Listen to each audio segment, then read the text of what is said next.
in their formative stages. Sorry, that are in their formative stages. I mean, you know, that's okay. Some issues, I guess, that I'm confronted with. I've been working in disaster management for the last little while, and part of the problem there for governments is this notion of system sustainability. Problem whenever there is a disaster is that common operating pictures, sort of basically the terminology for bringing up systems that can actually help in the management of disasters and responses and all the downstream logistics stuff. These happen on an ad hoc basis generally. There is infrastructure in place that can be used for bringing these systems up. But generally, information is piped into the systems and then governments respond to disasters. From the research that I've been doing in the area over quite a long period of time, there doesn't seem to be any learning happening from one disaster to the next. So as part of the domain of disaster management systems and disaster management, doesn't sort of seem to be any replication of learning from disaster to disaster. So this is a problem. There's always the hunt for the guilty post-disaster. Why was this decision made? Why wasn't that decision made? Why? We've been through a big commission inquiry from the Queensland floods of late 2010, early 2011, where there were decisions made not to let water out of the dam in Brisbane, and because of that, then there was then when the water was released, there was too much of it, and then the properties were inundated, and there was damage done, and what have you. So this is a particularly messy problem space systems-wise, and the other part of the problem has been, of course, with these sorts of more recent disasters, is the question of how do you incorporate information that's generated by the general public. So a lot of what we've been talking about this morning about, stuff that's generated in social media, how do you get that information into these sorts of common operating pictures as well during a disaster? And how do you actually know whether the information that's being generated in social media is actually worthwhile putting into a common operating picture, for instance, as well? So there's a whole bunch of issues there as to, how do you source information from social systems? And once you've sourced information from social systems, how do you apply governance mechanisms to the information to say what's worthwhile to incorporate into a common operating picture and make a decision on, and what is just rubbish and should be totally disregarded. So this has become much more of an issue, certainly for the government areas that I'm working with at the moment. The big hot topic for them is crowdsourcing of information from the general public, and then understanding what you do with that information once you've got it. Having looked at that though now in more detail, because it is currently fairly topical, this opens up all sorts of notions of system sustainability, especially when we're looking at systems, these social systems that are using flexible tools. The notion of affordance is, how are they actually used? Can we actually participate? Raise the notion of, maybe if we can understand how these things are used, we can anticipate them more quickly and be able to react a bit more quickly, and maybe get a bit more intention into how they possibly can be used as well. So I had a look initially when I was working in this area at how the Yushigi mapping platform was used in Haiti incident. That was a fairly early use of an open systems tool, mapping tool, along with Twitter and along with sort of mobile phone technology in combination to actually go where there was no IT infrastructure in order to try and save people's lives that's buried beneath the rubble in Haiti. And that worked quite effectively. They were able to source volunteers to actually do a lot of the translation of the tweets, and able to mobilise volunteers pretty quickly to work in that capacity. If you sort of then fast forward to the use of that mapping platform for something like the Libyan civil uprising, you start to notice, in fact, that there are a lot of self-organising principles, human self-organising principles, that started to emerge from the initial use in Haiti. One of those things was the UN immediately got involved in the use of the mapping platform and volunteers for disasters. So the UN actually held a summit, I think it was in 2010 in Boston, and then sort of said, okay, well, what we're going to do is formalise the volunteer workforce. So if this happens again, we know immediately who to call on to be able to use these platforms to deal with disasters.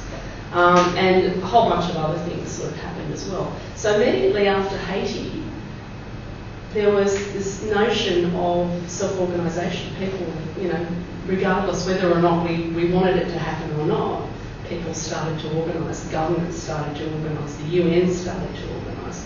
So then you get to the Libyan civil uprising and you see that this mapping platform and Twitter and mobile phone technology is starting to be used in quite a different way. And in fact, there was the notion of trying to close the network because there was, obviously it's being used tactically to counter government movements with, dissident movements and what have you.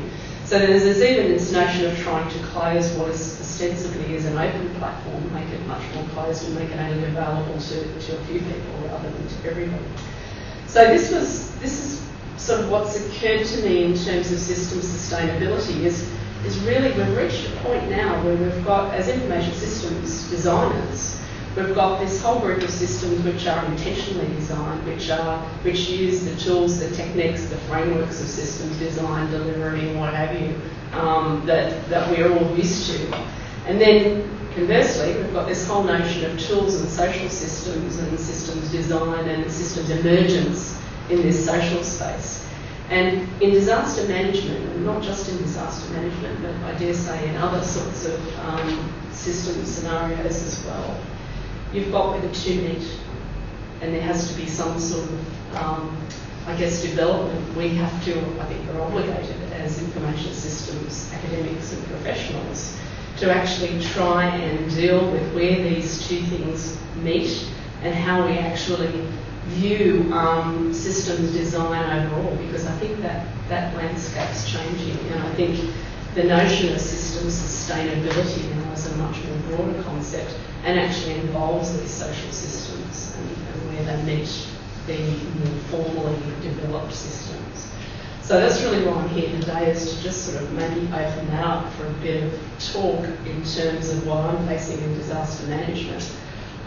It's unique because, well, it's not really unique, but it's a problem that must be dealt with, because governments need to actually understand, first of all, technically what can be done.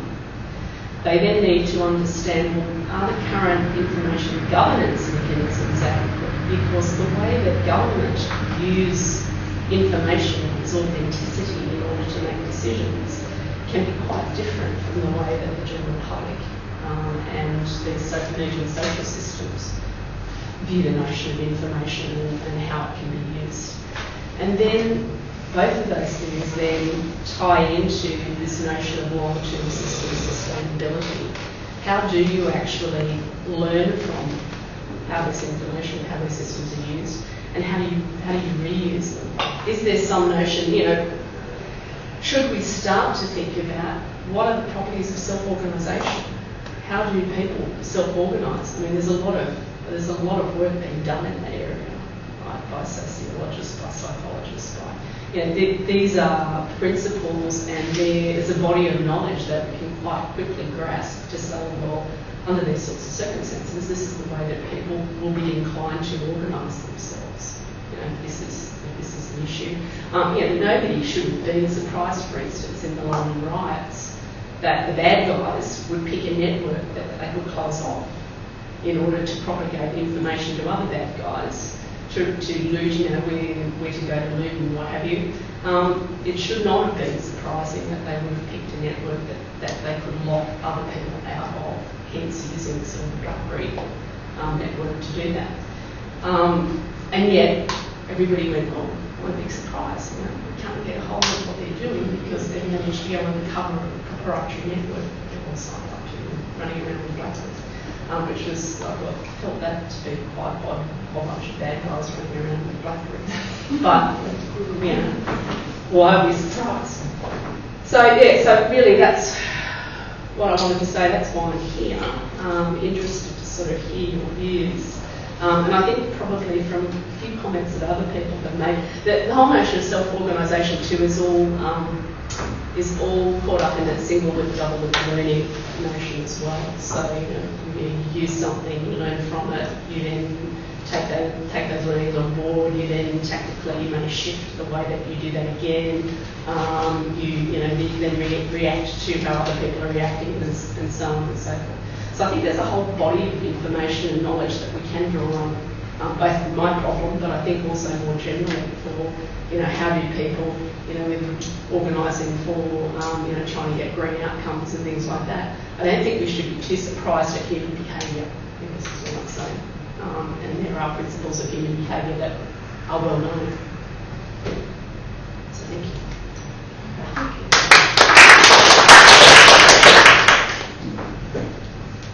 I have two questions.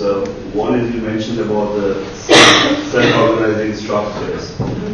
Did you see any, in your research, any overlaps among the structures, let's say in Queensland versus AP versus Libya, wherever? Are there kind of general structures that we can infer from the behaviors?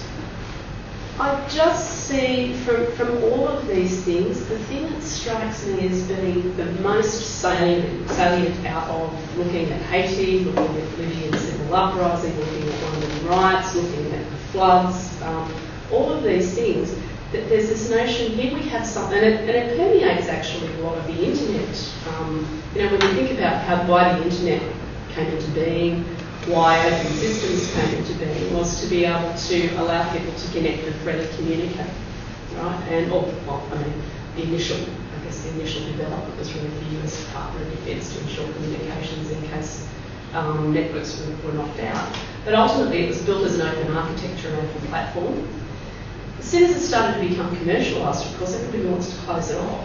Everybody wants to secure it. Everybody wants to, make sure that because, it's a free and open platform, that people want to run close communications across it. So as soon as the things that I see is that as soon as people start to move into the space and start to use it for whatever they're using it for, in this case, I'm looking specifically at disaster management, there seems to be this notion of automatically wanting to start to close things down, to actually control communication, to validate the information, to close off certain people's ability to be able to push information. For instance, we're doing a study at the moment of how Queensland Police, we did an initial study of how Queensland Police and State Emergency Service used Facebook and Twitter to get information to the general public and get information from them, as well as other things happening, quelling rumours and things like that. From that, we've now started to look at the latest flood incident, which was multi-jurisdictional, which is Queensland, New South Wales and Victoria, so 3 states on the eastern seaboard. The flood started in Queensland and moved its way right down the eastern seaboard. And so all of the jurisdictions were involved. The interesting thing about that, of course, is that those agencies want to control the flow of communication. So the way that they used Facebook was very purposeful. And they shaped the way that the communication went out to the general public. They used Twitter. I think the way that marketers use it, they used it as a big billboard to say, come back to the Facebook page. There's a road closure for further information, come back to the Facebook page. We need information on XYZ, come back to the Facebook page. But then interestingly, the next phase is to digest all that information and then post it on a third blog space that couldn't be marked up by anybody, so you couldn't annotate it. So it was just there. So they really want to control the information. They want to digest it and then repurpose it and then push it back out in a way that other people then can't alter it. So the thing that I'm noticing the most, so I guess in answer to your question, is that that there is this notion of, and it's not just emergency services in Australia, it seems to be everywhere else that these social systems are being used, is that once people start to use them and start to see how powerful they are, then one of the common things that I've seen across all of these examples is immediately then in self-organising principles, they then start to close things down. They want to limit access. They want to give access only to certain people. I think you've answered part of my second question, which was, typically governmental agencies, they follow the push strategy. So you get the information, you take it. Yes. But now because of social networking platforms, are they doing some kind of push-pull strategy? So, yes. So they're sourcing the information from the crowds, and then are they being reactive or proactive with respect to what they're finding? Yes, yeah. And it's not, and what I'm saying, I'm not saying that there's anything wrong with that. In fact, the government agencies, they have to do all of this because they're responsible for making decisions that could end up with people dying or, so it's not like there's no evil intent. Nobody's sort of trying to control things well, from what I've seen, they're not trying to control things to do anything other than ensure, to maintain some sort of information integrity. And the governance is very important to government because they have to make decisions based on information, so they have to qualify the information first. The problem is, of course, the notion of governance may be outdated and may be quite counterproductive to them what they can actually get from the social systems. Right, so if too much of this is done, if too much of the old paradigm of governance or the current paradigm of governance, I guess, if this is the way that they use the space, then it could actually be counterproductive to getting more information from the general public.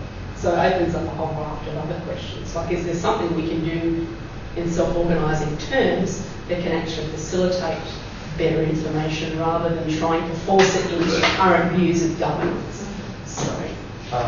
No, I was just, you mentioned affordances again earlier, and what you just said about the government I think is very interesting also from a theoretical perspective, in that when we talk about affordances, usually it's about structural features that then enable individuals or groups to do things. But what becomes very obvious is that government, for example, does play a role. So it's actually at the interface between governmental structures and individuals and so forth. So the affordance would be, how do you call that? Shared decision making, self-organization, for example. And then you can ask the question, so well, what does government do that inhibits or promotes self-organization afforded through certain specific features of information technology?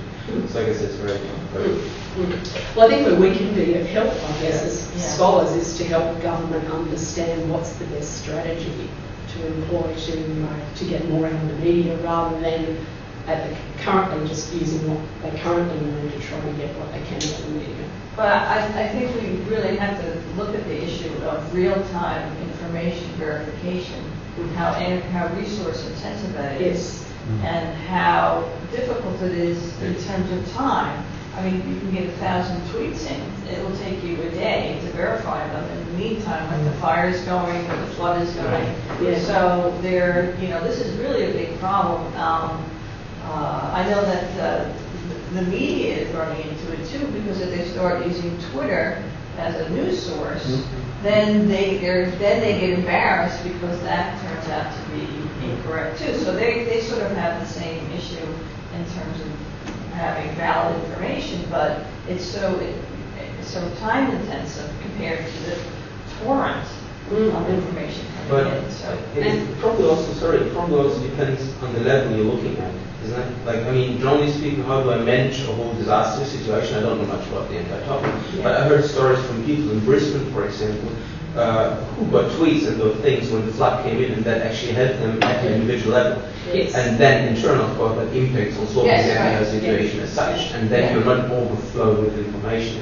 Can I just make a suggestion, because I think this discussion is going to go on for a little while. How about we go down and have our coffee break and continue, because you had some questions. How about we go down there and we can continue this discussion down there, because I think there's nothing, I don't think there's anything valuable in here either.